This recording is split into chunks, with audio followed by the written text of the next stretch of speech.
ಅನನ್ಯ ಭಟ್ ಮಿಸ್ಸಿಂಗ್ ಪ್ರಕರಣಕ್ಕೆ ಸಂಬಂಧಪಟ್ಟ ಹಾಗೆ ಏನೀಗ ಸುಜಾತಾ ಭಟ್ ದೂರನ್ನ ಕೊಟ್ಟಿದ್ರು ಅದನ್ನ ಅಫಿಷಿಯಲ್ ಆಗಿ ಎಸ್ಐಟಿ ತನಿಖೆಯನ್ನ ಆರಂಭ ಮಾಡಿದೆ. ಸುಜಾತಾ ಭಟ್ಗೆ ನೋಟಿಸ್ ಅನ್ನ ಕೊಡೋ ಮೂಲಕವಾಗಿ ವಿಚಾರಣೆಗೆ ಹಾಜರಾಗುವಂತೆ ಸೂಚನೆಯನ್ನ ಕೊಡಲಾಗಿದೆ. ದೂರದಾರೆ ಸುಜಾತಾ ಭಟ್ ಎಸ್ಐಟಿ ನೋಟಿಸ್ ಅನ್ನ ರಿಸೀವ್ ಮಾಡಿಕೊಂಡಿದ್ದಾರೆ. ಬೆಳ್ತಂಗಡಿ ಎಸ್ಐಟಿ ಕಚೇರಿಗೆ ವಿಚಾರಣೆಗೆ ಬರುವಂತೆ ಈ ನೋಟಿಸ್ನಲ್ಲಿ ತಿಳಿಸಲಾಗಿದೆ.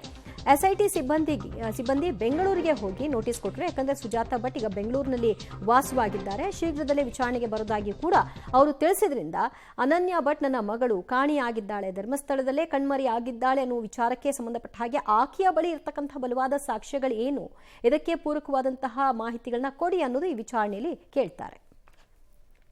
ಮತ್ತಷ್ಟು ಮಾಹಿತಿ ಪಡೆಯೋಣ ನಮ್ಮ ಪ್ರತಿನಿಧಿ ನಾರಾಯಣಗೌಡ ಇಂದ. ನಾರಾಯಣಗೌಡ, ಅನನ್ಯ ಭಟ್ ಇರುವಿಕೆಯ ಬಗ್ಗೆ ಒಂದು ಅನುಮಾನ ಇದೆ. ಸೊ ಈಗ ಅನುಮಾನವನ್ನ ಪರಿಹರಿಸೋದು ಸುಜಾತಾ ಅವರ ಕೈಯಲ್ಲಿದೆ. ಹಾಗಾಗಿ ಅದಕ್ಕೆ ಸಂಬಂಧಿತ ದಾಖಲೆಗಳು ನಾನು ಎಲ್ಲಿ ಕೊಡಬೇಕು ಅಲ್ಲಿ ಕೊಡ್ತೀನಿ ಎಂದಿದ್ರಿಂದ ಆ ದಾಖಲೆಗಳನ್ನು ಕೂಡ ಈಗ ತೆಗೆದುಕೊಂಡು ಹೋಗೋ ಸಾಧ್ಯತೆ ಇರುತ್ತಾ?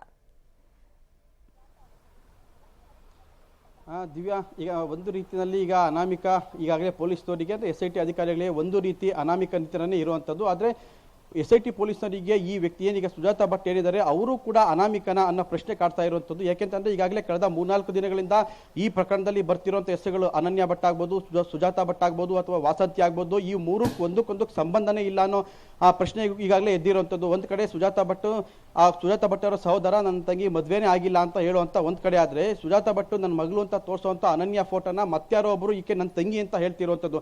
ಅಂತಂದ್ರೆ ಇದೆಲ್ಲ ಕೂಡ ಈಗಾಗಲೇ ಧರ್ಮಸ್ಥಳದ ವಿರುದ್ಧ ಏನು ಕುತಂತ್ರ ಮಾಡ್ತಿರುವಂತರಿದ್ದಾರೆ ಅವರ ಜೊತೆಗೆ ಈಗ ಸುಜಾತಾ ಭಟ್ ಅವರು ಸೇರ್ಕೊಂಡಿದ್ದಾರೆ ಅನ್ನೋ ಪ್ರಶ್ನೆ ಕಾಡ್ತಿರುವಂಥದ್ದು. ಯಾಕೆಂತಂದ್ರೆ ನನ್ನ ಮನೆಗೆ ಬೆಂಕಿ ಬಿತ್ತು, ಮನೇಲಿದ್ದಂಥ ಡಾಕ್ಯುಮೆಂಟ್ ಎಲ್ಲ ಸುಟ್ಟೋದ್ವು ಅಂತ ಈಗಾಗಲೇ ಸುಜಾತಾ ಭಟ್ ಕೂಡ ಹೇಳ್ತಿರುವಂಥದ್ದು.